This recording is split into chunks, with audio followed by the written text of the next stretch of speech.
अगर आपके पास Samsung Galaxy F04 है, A4, M4 कोई भी फ़ोन है, तो यहाँ पे आप कीबोर्ड का साउंड कैसे टर्न ऑफ कर सकते हैं। कीबोर्ड यानी कि जैसे कि देख सकते हैं यहाँ पे मैंने कीबोर्ड ऑन कर लिया है और बैक कर लेती हूँ, गलती से ये हो गया। तो यहाँ पे आप देख सकते हैं कि टाइप करने पे साउंड देखने को मिल रहा है ना, टक टक की आवाज़ आ रही है।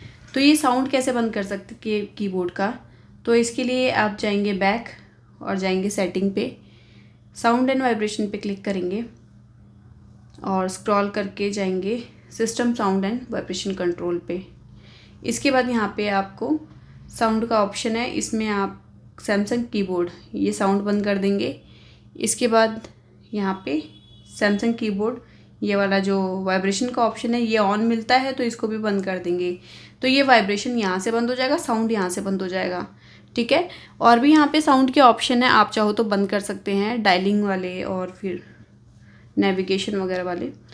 तो इतना करने के बाद आप बैक करेंगे। अब यहाँ पे जाएंगे और यहाँ पे कुछ भी आप टाइप करेंगे तो कोई भी साउंड देखने को नहीं मिलता है। तो इस टाइप से कीबोर्ड का साउंड टर्न ऑफ कर लीजिएगा। चलिए मिलते हैं आपको एक नेक्स्ट वीडियो में, तब तक के लिए नमस्कार।